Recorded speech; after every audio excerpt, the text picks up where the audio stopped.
Bienvenidos a la segunda sesión del curso en ecuaciones diferenciales elípticas. Mi nombre es Héctor Chan. Voy a compartir la pantalla.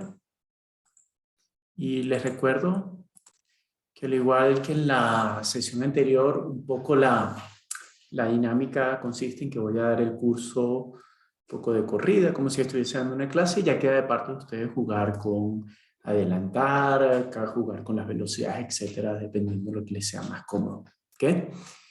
En esta segunda sesión vamos a hablar de la versión continua, de lo que vimos la vez pasada. Esto se llama el problema de Dirichlet, y vamos a, pues, platicar un poco sobre ejemplos de soluciones, principio del valor medio, principio del máximo y finalmente el método de Perron. Cómo podemos construir, modelar estas soluciones a partir de un proceso iterativo que se parece mucho al problema del barrendero. ¿Okay? No voy a poder dar todas las demostraciones, sobre todo al final, pues les invito a que pasen a las notas donde las demostraciones están dadas con completo detalle. ¿Ok? Muy bien. Entonces comenzamos hablando de la formulación de nuestro problema. Para definir nuestro problema continuo, consideramos un subconjunto de Rn abierto que vamos a llamar el dominio de la ecuación. Phi es una función continua en el borde, tomando valores reales, vamos a llamarlo el dato de borde. Y el objetivo es conseguir una función u que es continua en la clausura de omega, es de clase C2 y satisface las siguientes dos ecuaciones. Por un lado, el laplaciano de u es igual a 0 en el interior de omega y u toma el valor phi en el borde. ¿Okay? Este laplaciano en un momento lo voy a definir, no es el laplaciano que vimos en la clase pasada en la versión discreta, ¿no? Este es un operador diferencial de segundo orden. Un poco para fijar la notación, funciones que satisfacen laplaciano de u igual a 0 se llaman armónicas. Funciones que satisfacen esta ecuación se llama la ecuación de Laplace. Y la ecuación de Laplace junto con un dato de borde se llama el problema de Dirichlet.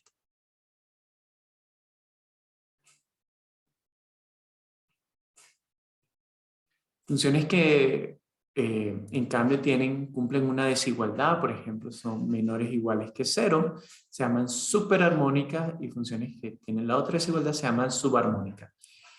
Y tengan cuidado con esto, fíjense que la desigualdad va un poco en contra de lo que indicaría la intuición, ¿no? Menor o igual que 0 está asociado con super y mayor o igual que 0 está asociado con sub.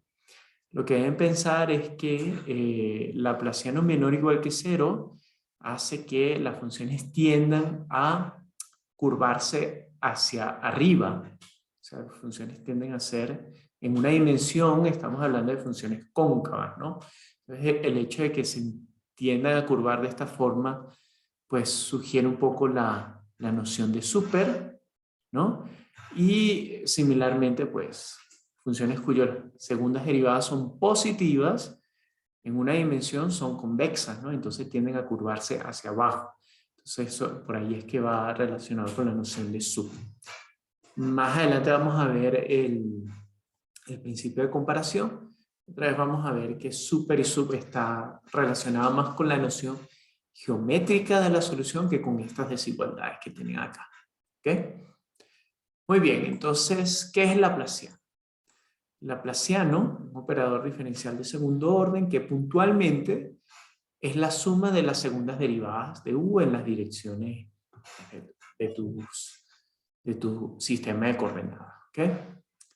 También lo podemos ver como la traza de la hessiana, y fíjense que la traza de una matriz es una cantidad que es independiente del sistema de coordenadas que tomemos, ¿no? O sea, podemos rotar el sistema de coordenadas y la traza de la hessiana vuelve a ser lo mismo. Entonces, esto nos dice ya, nos da una sugerencia de la invarianza del laplaciano bajo estos ejes coordenados. O también podemos verlo como la divergencia del gradiente de U. Recuerden que la divergencia, en cálculo 3 aprendemos que está asociada con la producción de masa de un campo vectorial, y el gradiente es la dirección donde una función escalar tiene su crecimiento más rápido, ¿no? Y el tamaño justamente viene a ser esa tasa de crecimiento. Entonces, una función armónica, recordemos, en 2 dimensiones significa que las segundas derivadas tienen un balance, ¿no? Una de ellas pudiese ser positiva y la otra negativa, y tiene que haber un balance. Por ejemplo, fíjense en este dibujo en 2 dimensiones. En x0, puedo tomar, por ejemplo, la traza de mi función en la dirección E2, por ejemplo, u de x0 más el escalar t en la dirección E2, y esta veo que se curva hacia arriba, es una función convexa, y por el otro lado de la dirección E1 veo que se curva hacia abajo. Y decir que es armónica es justamente que las curvaturas de estas dos son exactamente iguales, o sea, o que se cancelan una a la otra. Muy bien. Bueno, vamos a ver ejemplos. ¿Cómo funciona esto un poco? Bueno, ya habíamos dicho que funciones armónicas o laplaciano igual a 0 tiene que ver con este balance de las curvaturas. Si las funciones no se curvasen en ninguna de las direcciones, por ejemplo, funciones constantes, ¿no? Cuyas gráficas son planos horizontales, o funciones lineales cuyas gráficas son simplemente planos, son ejemplos particulares de funciones armónicas. Sus segundas derivadas en cualquier dirección siempre es igual a 0 y por lo tanto su suma también es igual a 0. Otro caso donde podemos pensar en funciones armónicas son las funciones radiales. La función radial es una que dependa de, por ejemplo, la distancia de x al origen, ¿no? El radio r. Entonces, si usamos la regla de la cadena, vemos que Laplaciano v igual a 0 es equivalente a pedir la ecuación diferencial ordinaria para la f de segundo orden, coeficientes variables, ¿no? En particular es una ecuación de Euler, ¿no? Porque al final del día podemos escribir esto como ecuación lineal donde los coeficientes son potencias de R, y podemos encontrar las soluciones. Por ejemplo, si n es distinto de 2, tenemos las constantes y también tenemos r a la menos n menos 2. El único caso particular, caso que va a ser distinto, es cuando n es igual a 2, en cuyo caso debemos sustituir la potencia r a la menos n menos 2 por el logaritmo de r. Estas funciones son múltiplos de lo que se llama la solución fundamental. ¿Okay? Y vamos a ver cómo se ven geométricamente. Por ejemplo, bueno, ambas tienen una singularidad en el origen y módulo de una constante multiplicativa, bueno, se ven de esta forma. La diferencia es que para la solución fundamental, para n distinto de 2, en este caso está acotada por abajo, ¿no? Esta función está acotada por abajo, no está acotada por arriba, y para n igual a 2, la solución fundamental, el logaritmo, no está acotada ni por arriba ni por debajo. Ok, entonces se ven de esta forma, y la armonicidad, vuelvo y recuerdo, lo que quiere decir es que la curvatura, ¿no? En la dirección, en este caso, vamos a darle nombre, por aquí 1 y 2. Entonces la curvatura en la dirección 2, en este caso es positiva, es igual en valor absoluto a la curvatura en la dirección 1, que en este caso es negativa. Muy bien. Otra forma de obtener ejemplos de funciones armónicas es, pues, observando, apreciando que el Laplaciano es un operador lineal. Es decir, respeta suma y respeta productos por escalares. En particular, combinaciones lineales de funciones armónicas vuelve a darte una función armónica. Y hay tipos de combinaciones lineales que usamos en cálculo, como por ejemplo las derivadas parciales, un caso de una combinación lineal, ¿no? O la convolución también es un caso de una, vamos a pensarlo como una combinación lineal. Entonces, estas operaciones aplicadas a familias de funciones armónicas también vuelve a dar una función armónica. Va a haber un par de ejemplos para apreciar esto un poco mejor, ¿no? Ok, muy bien. Entonces vamos a ver un ejemplo primero con la convolución. Si yo les doy una función f continua y cuyo soporte está en la bola de radio 1. Esta es automáticamente armónica por fuera de la bola de radio 1, justamente porque se hace 0. Ahora voy a tomar la siguiente operación. U de X lo voy a ver como una superposición de F con este núcleo. Este es pues la solución fundamental cuando n es distinto de 2. Y esta integral me vuelve a dar una función que es armónica en el complemento de la bola. Para verificarlo, bueno, formalmente podemos pues, calcular la derivada de u. Recuerden que las derivadas están siendo tomadas con respecto a x, y aquí es la variable de integración. Entonces puedo, vamos a hacerlo. Si calculo el laplaciano de ambos lados, pues ahora paso el laplaciano dentro de la integral para los efectos de la derivada con respecto a x. F de y es una constante, entonces simplemente estoy viendo el laplaciano de esto con respecto a x, que ya vimos que es una función armónica, o sea que su laplaciano es igual a 0. Siempre y cuando estemos haciendo la cuenta fuera de la singularidad de la función, que se da cuando x es igual a y. Y como y está siendo integrada en la bola de radio 1, pues esta cuenta efectivamente va a dar 0 fuera de la bola de radio 1. Este es un ejemplo que aparece, de hecho, en física. Por ejemplo, el potencial gravitatorio de una distribución de masas, que justamente esta cuenta para n igual a 3, o el potencial eléctrico para una distribución de cargas. ¿Okay? Ahora vamos a ver un ejemplo con la derivada parcial. Tomemos igualmente pues, la solución fundamental r a la menos el menos 2 y tomemos una derivada parcial en la dirección de algún vector unitario, si quieren, e. Y el resultado va a ser un múltiplo de esta función, e por x, o la proyección de x en la dirección de e, dividido por r a la n. Recordemos que r es la distancia de x al origen. ¿Ok? Si hacemos la cuenta comenzando con el logaritmo en dimensión 2, también obtenemos este resultado, ¿no? O sea, la derivada parcial va a ser un múltiplo de esta función.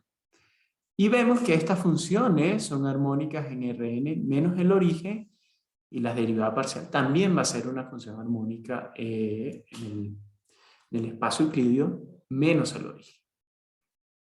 Y ahora también podemos tomar una combinación de estos dos principios. Por ejemplo, podemos hacer convoluciones de estas derivadas, y vamos a ver un caso que nos va a llevar al núcleo de Poisson.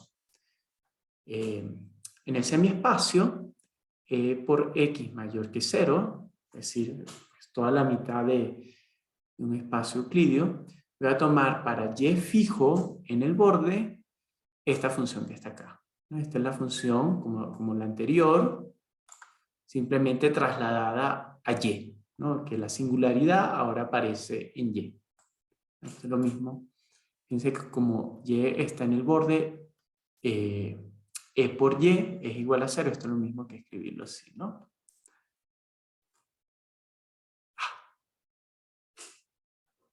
¿Ok? Entonces esto sabemos que es una función armónica en el dominio que estamos considerando, ¿no? En e por y, en e por x mayor que 0.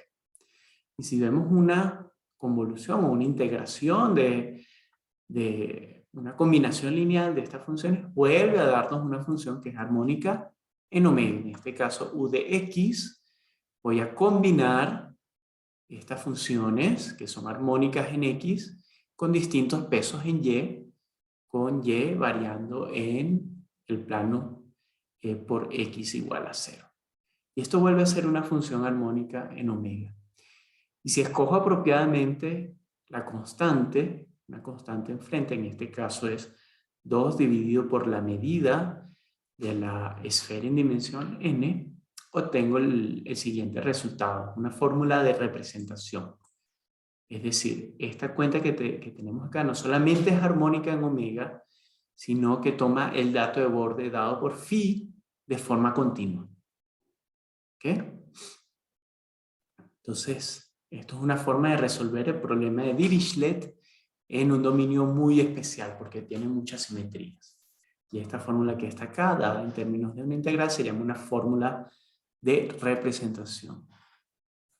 Una fórmula de representación. No siempre vamos a poder conseguir estas fórmulas de representación. Un caso donde también podemos dar una forma de representación es pues, el siguiente dominio con simetrías, que es la bola.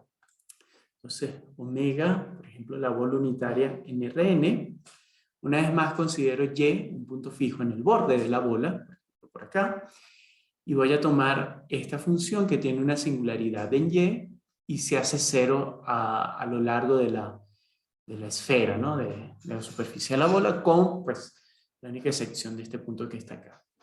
Pueden verificar que esto es una función que vuelve a ser armónica en el interior, ¿no? en la bola, ¿sí? De hecho, esta función en dimensión 2 es la que obtendríamos justamente tomando esta cuenta y trasladándola verticalmente, porque los conjuntos de nivel en dimensión 2 de esta función son circunferencias. Muy bien. Entonces, una vez más, si hacemos superposiciones de estas funciones, volvemos a obtener una función que es armónica en la variable x, y si escogemos el peso, esta constante, de forma apropiada, obtenemos una fórmula para calcular soluciones del problema de Dirichlet en la bola. Se da una función phi continua. Esta función se extiende a una función continua en la clausura de la bola, cuyo dato de borde es igual a phi. Las demostraciones de estos dos teoremas, de estas dos fórmulas de representación, aparecen diría yo que en todos los libros, en la mayoría de los libros, en ecuaciones en derivadas parciales, por ejemplo, el libro de Evans o el libro de Sandro Salza, que les recomendé las referencias de este curso. Y la demostración es complicada, ¿no? Por un lado, pues, verificar que estas funciones son armónicas es, pues, se la cuenta. La parte un poco más delicada es ver que U se extiende como una función continua hasta el borde y recupera phi, ¿no? Y esto tiene que ver con aproximaciones de la identidad.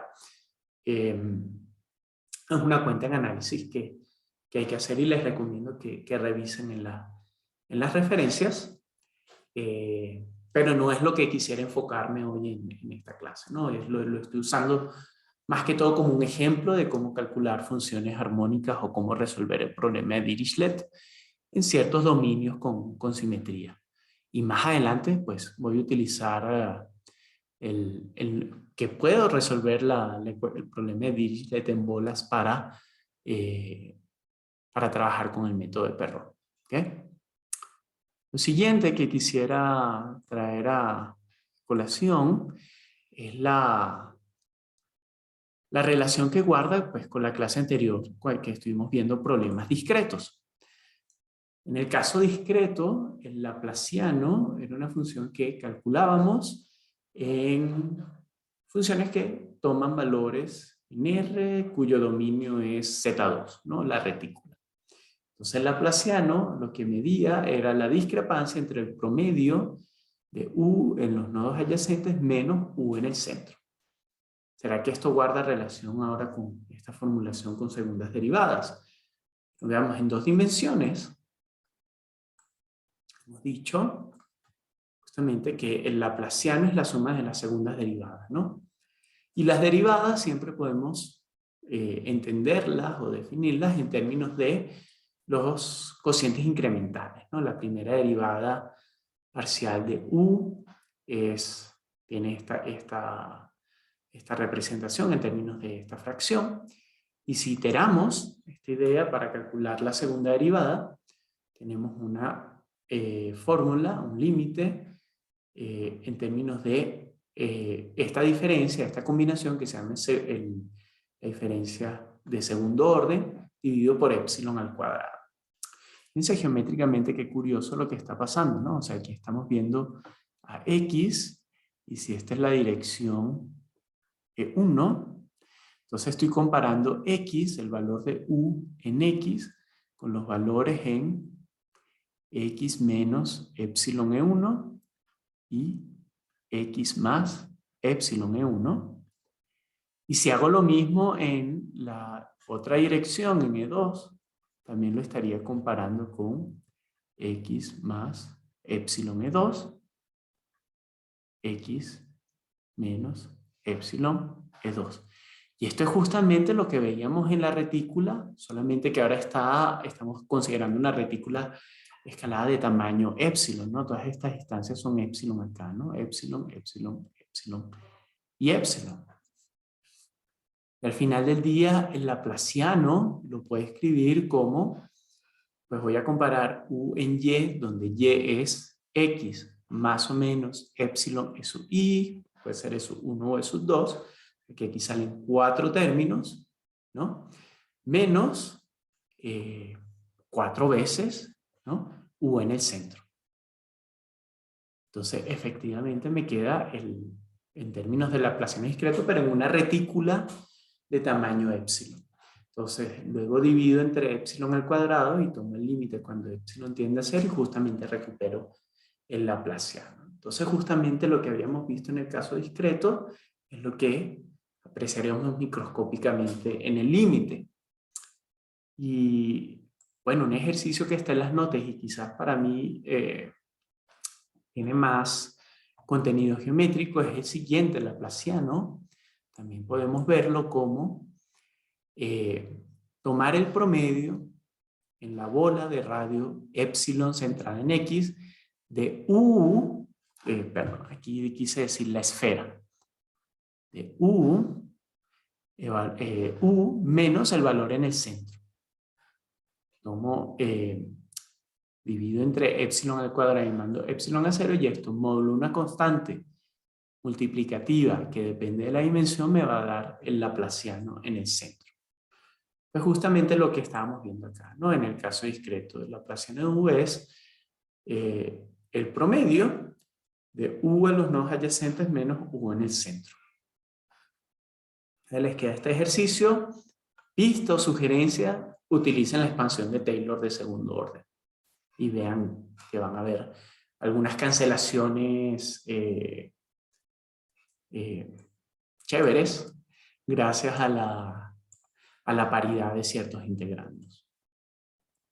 Ok, hablemos ahora del principio del valor medio. Es más, para motivar el principio del valor medio, quisiera recordarles qué sucede en el caso discreto. Una función en el caso discreto en una retícula, una función armónica, es aquella para la cual el valor en el centro es el promedio de los valores en los nodos adyacentes. En el caso continuo sucede algo muy parecido. Una función es armónica en omega si para cualquier bola que está contenida, una bola cerrada contenida en omega, el promedio de u en la esfera da exactamente el valor de u en el centro. Entonces, para demostrar este enunciado, lo que tenemos que ver es que esta función, este promedio de u en la esfera, que es una función que depende del radio, es en verdad una función constante, ¿no? O sea, lo que estamos diciendo es que aquí tengo x, y aquí tengo las bolas de radio R centradas por ejemplo, esta puede ser R1, R2, y no importa cuál de estas esferas me tome, el promedio de u en esas esferas siempre es lo mismo, siempre va a ser el valor de u en el centro. Que estos promedios deben ser una función constante en R. En particular, si demuestro que esto es una función constante, cuando tomo el límite cuando R tiende a 0, por la continuidad de u, debería obtener el valor de u en el centro. Entonces, lo que tenemos que fijarnos es justamente cómo varía esta función con respecto a R. Entonces veamos el siguiente lema. Defino la función phi de R justamente como el promedio de u en la esfera de radio R con centro en X. Y lo que vamos a calcular esencialmente es la derivada de phi. Vamos a ver que la derivada de phi lo podemos escribir en términos del laplaciano de u de la siguiente forma. ¿Ok? Como corolario, ya tenemos el principio del valor medio. Una vez que demostramos este lema, vemos lo siguiente, que si funciones armónicas, Bueno, entonces vamos a tener que la derivada de phi va a ser 0, y por lo tanto phi es una función constante, y esa constante es en particular el límite cuando r tiende a 0, que es el valor en el centro. ¿Okay? Si el laplaciano es positivo, o sea que estamos viendo una función subarmónica, esta función phi es creciente, o sea, a medida que r crece, phi crece, o a medida que r decrece, la phi decrece.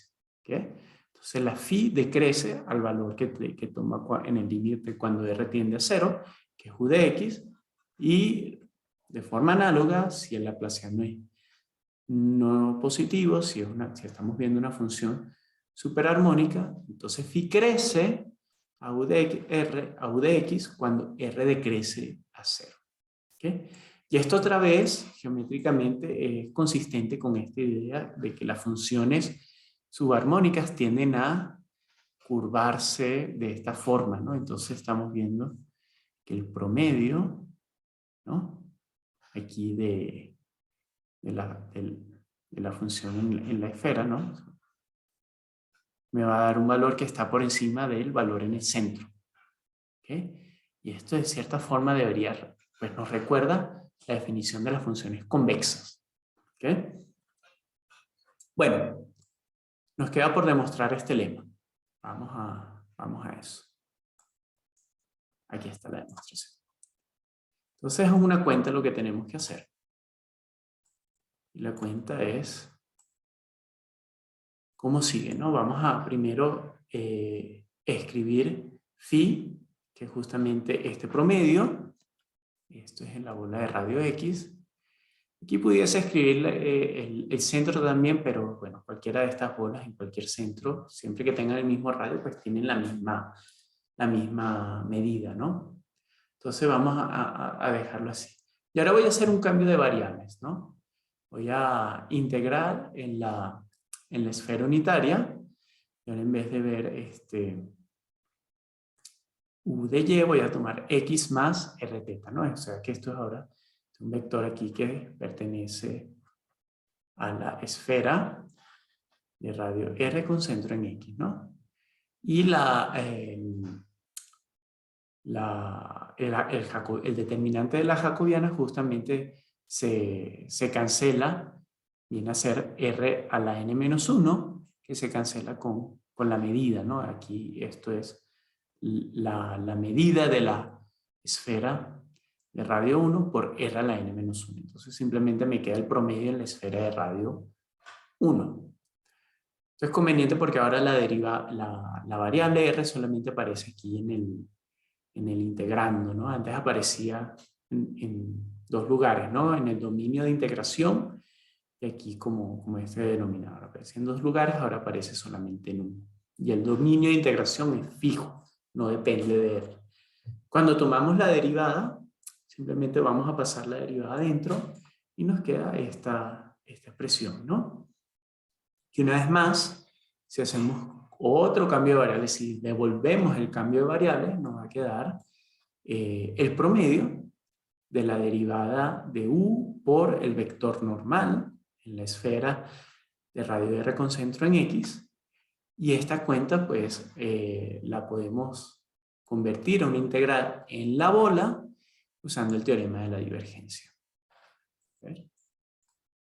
Efectivamente, ¿no? Entonces tenemos esta divergencia dividido por la medida de la esfera, y esto es justamente lo que queríamos demostrar. En cuenta, recuerden que en cualquier dimensión el cociente entre la medida de la bola y la medida de la esfera es 1 entre n. ¿Okay? Por eso que por aquí en el enunciado escribí es que la derivada era este promedio entre n. Muy bien. Ahora, este principio del valor medio nos sugiere una nueva forma de definir las funciones armónicas o las funciones subarmónicas y superarmónicas sin necesidad de que u tenga dos derivadas. Justamente lo que vamos a hacer.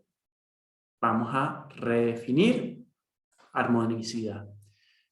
Para una función continua, voy a decir que U es subarmónica en omega, en un sentido débil, si cumple que el valor de U en X siempre es menor o igual que el promedio en cualquier bola centrada en X, siempre y cuando la bola esté contenida en el dominio, ¿no? Y de forma similar, análoga, vamos a decir que la función es superarmónica si U en el centro es por lo menos el promedio en la esfera, y es armónica si U en el centro es exactamente el promedio de la esfera. Entonces, por un lado, ya sabemos que si tengo una función de clase C2, tengo que el laplaciano es mayor o igual que 0 en el sentido clásico, o sea, en el sentido puntual, de que calculo laplaciano, las dos derivadas, y obtengo esta desigualdad. El principio del valor medio me dice que U va a ser subarmónica en el sentido débil, ¿no? En el sentido de los promedios. ¿Okay? Por otro lado, también es cierto que si U es una función de clase C2, pero satisface que es subarmónica en el sentido débil, en el sentido de los promedios, entonces también va a ser subarmónica en el sentido clásico. Recuerden que pues, puedo calcular las segundas derivadas. ¿Cómo podemos demostrar esto? Pues recuerden el ejercicio que les había dejado. Laplaciano de U, si tengo una función de clase C2, lo puedo calcular como el límite de estos promedios. ¿Sí?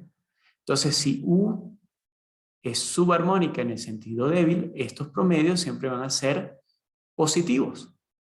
Entonces, y en el límite, pues esto va a ser una cantidad positiva o no negativa, ¿no?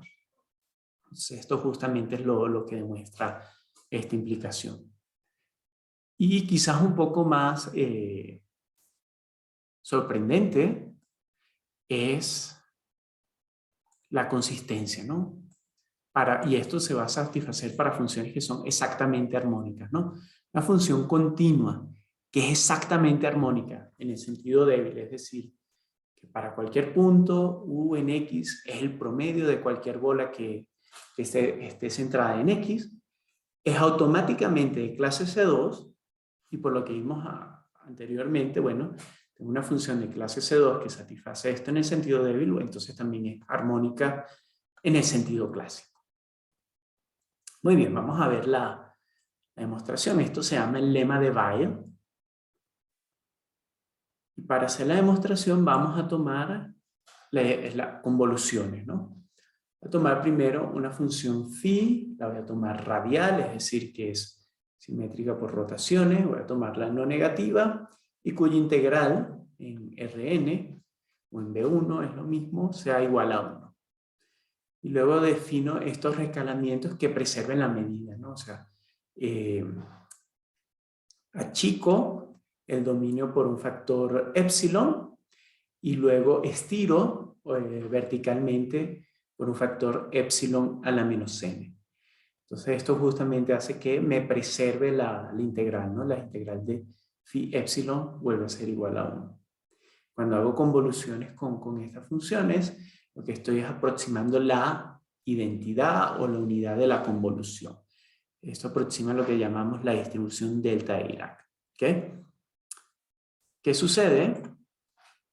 Bueno, que gracias al principio del valor medio, o sea, si tengo una función armónica en el sentido débil, entonces para cualquier bola de radio epsilon centrada en X, que está contenida en omega, voy a definir esta nueva función U sub epsilon de X como la convolución de U con phi epsilon.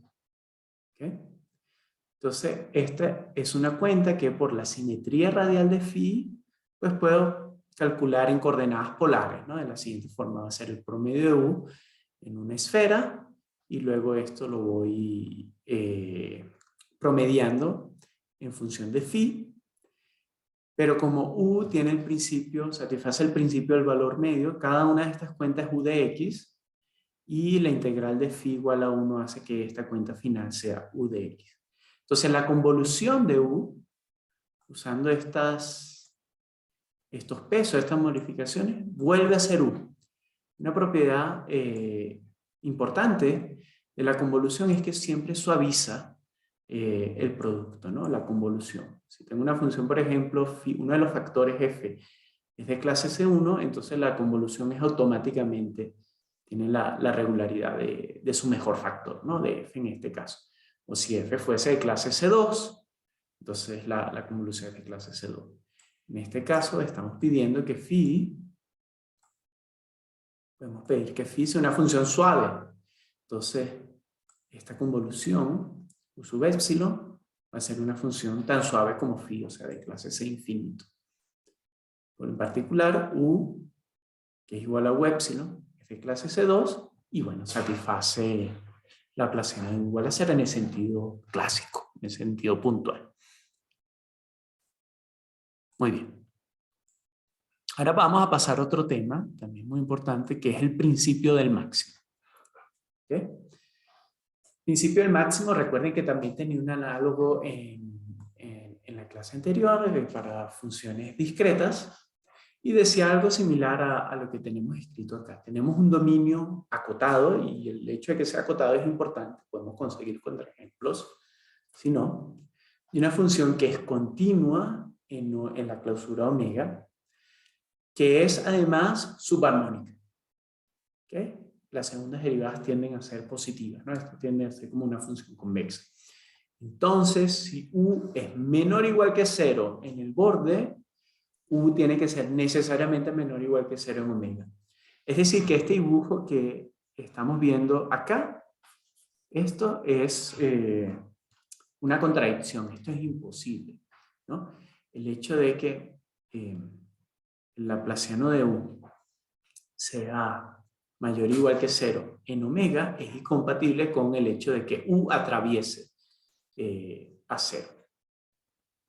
Perdón, quizás lo... Exacto. Que u sea mayor o igual que 0, que u sea una subsolución es incompatible con el hecho de que u sea mayor que 0 en omega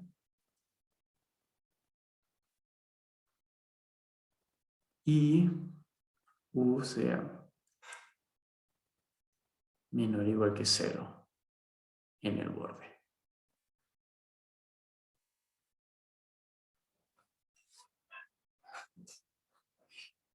Y si estuviésemos hablando de funciones de clase C2, esto es una manifestación del criterio de la segunda derivada. O sea, lo que estaríamos observando es que por aquí existe un punto donde u alcanza su máximo y en el máximo la hessiana tiene que ser una matriz negativa definida. ¿Ok? Entonces, esto lo dejo de ejercicio en el caso de que u sea una función de clase C2, es el criterio de la segunda derivada. Necesitan un argumento de epsilon room, como lo llamaría Territao. Vamos a hacer, de hecho, la demostración en el caso de que u sea una función continua. ¿Okay? Entonces, la noción débil de soluciones que también implica, bueno, la versión clásica, ¿no? de funciones subarmónicas.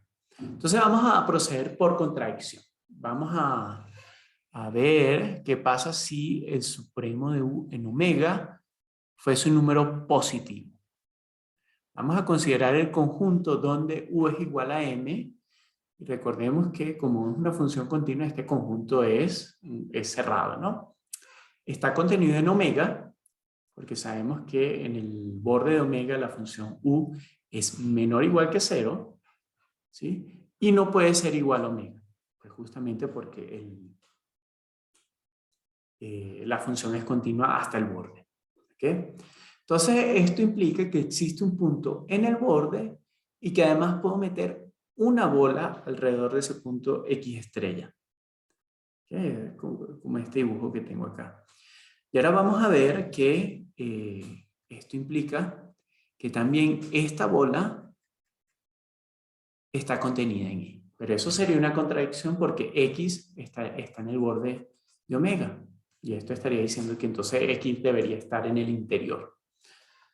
Ok, entonces ¿qué pasa? Si yo me tomo cualquier radio menor que R, por un lado tengo que el promedio de U en la esfera es mayor o igual que U en el centro, esto por la definición de subarmonicidad, pero por el otro lado, como U alcanza su máximo en X estrella, el promedio es menor o igual que el valor de U en el centro.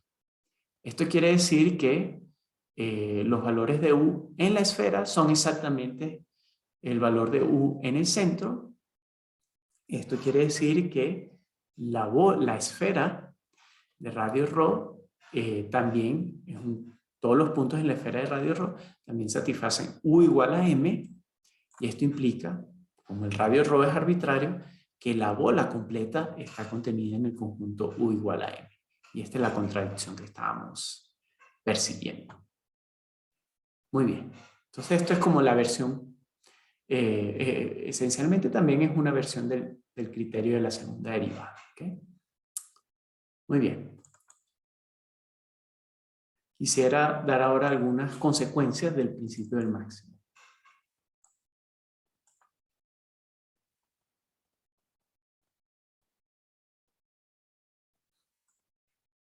La primera consecuencia es el principio de comparación. Es más, en un conjunto acotado y voy a tener dos funciones U y B que quiero comparar. Sé que una de ellas, U, es subarmónica y la B es superarmónica. ¿Okay? Entonces, si en el borde están ordenadas, U es menor o igual que B, entonces en el interior vuelven a estar ordenadas de la misma forma. En otras palabras, este dibujo no se puede dar. No puede suceder que se crucen en el interior. Es decir, que si una de ellas es mayor, U es subarmónica y B es superarmónica, previenen que se crucen de esta forma. ¿Okay? Este principio de comparación, así quizás sencillo como se ve, es muy poderoso. Por ejemplo, me permite demostrar unicidad de soluciones al problema de Dirichlet. Una vez más, omega acotado, fin una función continua. Entonces existe a lo sumo una solución del problema de la ecuación de Laplace tomando dato de borde igual a phi. Entonces veamos cómo demostrarlo. Tomamos dos soluciones, dos candidatos.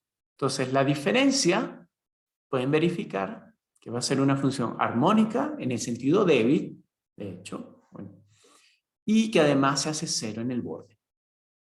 Entonces, a esta función B le puedo aplicar el principio del máximo, una función que es en particular superarmónica, exacto, y en el borde es, perdón, le puedo aplicar el principio del máximo, es una función que es subarmónica, y en el borde es menor o igual que cero, ¿no? Esto me va a implicar que la función es menor o igual que cero, de hecho, en todo omega, en toda la cláusula omega. Recordemos que B era la diferencia, entonces obtengo que U sub 1 es menor o igual que U sub 2 en la clausura omega. Ahora, bien pudimos haber hecho el mismo razonamiento intercambiando U sub 2 y U sub 1 y obtendríamos la otra desigualdad. Entonces necesariamente lo que estamos viendo es que las dos funciones son iguales en omega, por lo tanto la solución es única. No pueden haber dos soluciones distintas del mismo problema de Dirichlet. Y esto nos sugiere otra forma de definir armonicidad usando el principio de comparación. Vamos a usar lo siguiente. Otra vez, una función continua es una noción débil. Vamos a decir que U es subarmónica en omega si cada vez que lo toco por arriba con una función phi de clase C2, esto es lo que vamos a llamar una función de prueba en un punto x0, en el punto donde tenemos contacto, aquí en x0, se cumple que el laplaciano de phi cumple esta desigualdad, es mayor o igual que 0. Fíjense que en el caso de que U sea una función de clase C2, inmediatamente se cumple que si esto se satisface en el sentido clásico, y tengo una función phi que la toca por arriba, el criterio de la segunda derivada me dice que esta desigualdad también se satisface. ¿Okay? Es consistente con la noción clásica. ¿Okay? Similarmente, vamos a definir, esto bien pudiese llamarlo una definición de armonicidad en el sentido del principio de comparación, pero en la literatura en verdad se le conoce como la noción de soluciones viscosas. Entonces lo voy a llamar así de ahora en adelante. Normalmente vamos a decir que Laplaciano de U menor o igual que 0 en el sentido viscoso en omega, si se cumple pues la otra tipo de desigualdad, ¿no? O sea, comienzo con U y cada vez que lo toco por abajo por una función de prueba, phi, en el punto de contacto, tengo que el Laplaciano x0, entonces aquí en el punto de contacto tendría que el Laplaciano de phi en x0 es menor o igual que 0. ¿Okay? Y una función armónica es aquella que satisface que es subarmónica y superarmónica simultáneamente en omega. O sea, si lo toco por arriba con una función de prueba, tengo una desigualdad. Si lo toco por debajo, tendría la otra. Y ahora el lema es que pues, las nociones que pudiese obtener con el principio de comparación o el principio del valor medio son equivalentes. Vamos a ver la demostración entonces. Por un lado, vamos a tomar una función continua y vamos a decir que es subarmónica en el sentido del principio del valor medio. Es decir, cada vez que veo un promedio de U en la esfera, me da por lo menos el valor de U en el centro. ¿Ok? Y ahora vamos a ver que si tomo una función de prueba, una función phi, que toca U por arriba, en algún punto x0, entonces necesariamente el laplaciano en ese punto, quisiéramos ver que para phi, vamos a ver que el laplaciano de phi en x0 es mayor o igual que 0. ¿Ok? Asumamos por contradicción que eso no se da. ¿Ok? Quizás asumimos por contradicción que el laplaciano en ese punto es menor estricto que 0. ¿Ok? Entonces, ¿qué podemos deducir a partir de aquí? Bueno, justamente como la phi tiene dos derivadas continuas, también sabemos que el laplaciano es menor estricto que 0 en todo un entorno del centro, ¿okay? Para algún radio chiquito. Ahora, si se dan cuenta, esto me da la siguiente contradicción. Phi en x0 es mayor que el promedio de phi en la bola de radio ρ sobre 2, si quieren. ¿Por qué? Justamente porque phi es una función, en este caso, superarmónica, ¿no? Estamos aplicando justamente el principio del valor medio a la función phi. Aquí la desigualdad es estricta, pues lo que vimos en el lema de la fórmula del valor medio. Y justamente como estamos asumiendo que la phi está por encima de la u, este promedio es mayor que el promedio que puedo hacer para la u. Pero además las funciones se tocan en x0. O sea que phi en x0 es igual a u en x0, y esto contradice lo que habíamos pues asumido, ¿no? Que el valor de u en el centro es a lo sumo el promedio de la u, pero aquí tengo una desigualdad estricta que me da una contradicción. Ahora vamos a ver la otra dirección. Vamos a asumir que en cambio u es subarmónica en el sentido viscoso, ¿no? Es decir, que para cualquier función de prueba que toque a u por arriba en x0, siempre tenemos que el laplaciano en ese punto tiene la desigualdad correspondiente.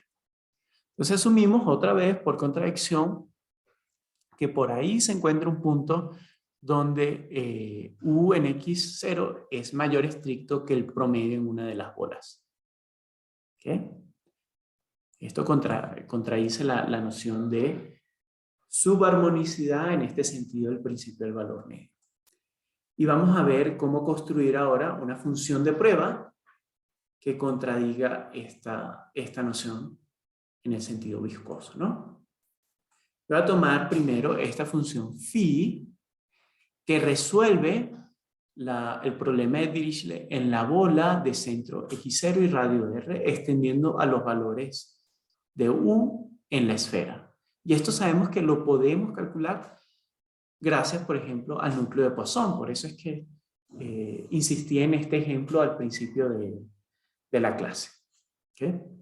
En particular, para esta función armónica sé que phi sub 0 en x0 es el promedio de la phi en la esfera, y phi en la esfera es u, es decir, que phi en el centro, phi sub 0 en el centro es el promedio de la u en la esfera, y por la hipótesis de contradicción esto es menor estricto que u en x0.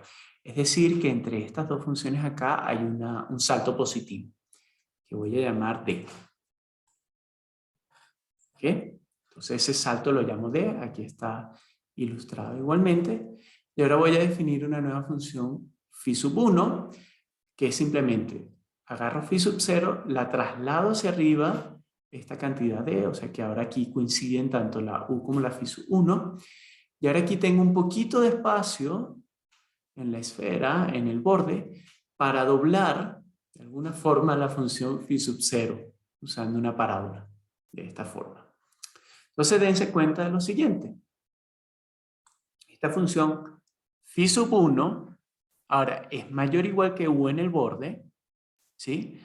Son iguales en x sub 0, y esto me permite quizás tomar una traslación de phi sub 1, que voy a llamar phi sub 2, verticalmente, tal que ahora toque a u por arriba en la bola de radio R con centro en x0, pero sé que su laplaciano es negativo. ¿Por qué? Bueno, el laplaciano de la phi era 0, luego tengo constantes que estoy sumando, bueno, sigue siendo una función armónica, pero este último término que está acá, este paraboloide que es cóncavo, me da un signo en el laplaciano que contradice la noción de solución viscosa. ¿Okay?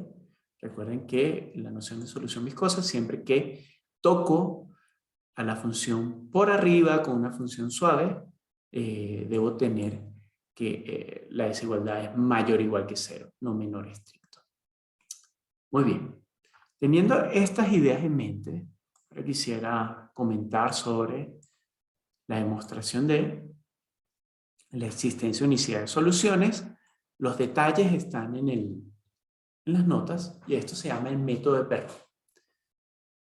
Lo que hemos ilustrado, espero, hasta este momento, es que lo que debería ser la solución, la función armónica, laplaciano igual a 0, tomando un cierto dato de borde en omega, es una función que se encuentra atrapada, por un lado, por todas las funciones superarmónicas, que van a ser mayores, tomando el mismo dato de borde, y por las funciones subarmónicas con el mismo dato de borde.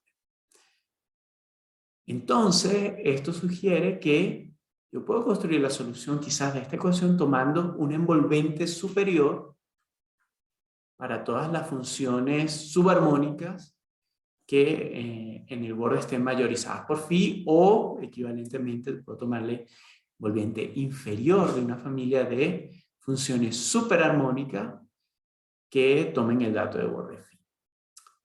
Ahora, conseguir funciones que satisfagan estas condiciones es mucho más sencillo que conseguir una función que satisfaga esto de forma exacta, ¿no? Estamos hablando de desigualdades, mientras que estamos hablando de igualdades.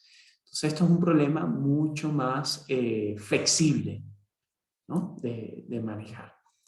Entonces, justamente lo que hace el método de Perron es ver que esta función está bien definida y es efectivamente la solución del problema de Dirichlet.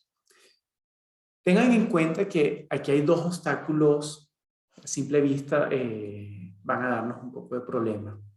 Por un lado, la envolvente superior de funciones continuas no tiene que ser necesariamente una función continua.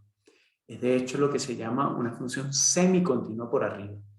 Entonces, van a apreciar que en las notas pues, discuto un poco sobre semicontinuidad y cómo definir pues, subarmonicidad y superarmonicidad para funciones semicontinuas. Y por otro lado, un problema que tenemos es que este procedimiento de tomar la envolvente superior pues, no me va a satisfacer necesariamente el dato de borde de forma continua otra vez. Para esto tengo que controlar cómo se portan las funciones en el borde de omega. Esto lo hago por un método de barreras.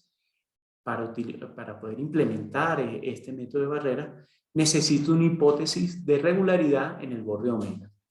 En las notas, pues estoy usando el hecho de que omega tenga la propiedad de bola exterior, es decir, que para cualquier punto del borde siempre puedo encontrar una bolita de algún radio quizás pequeño que toca a omega por afuera. Y esto me va a permitir controlar, usando barreras, el comportamiento de las sub y supersoluciones. Entonces, pues los invito a que lean las notas y hagan los ejercicios, hagan los problemas y nos vemos en la siguiente clase. Muchísimas gracias.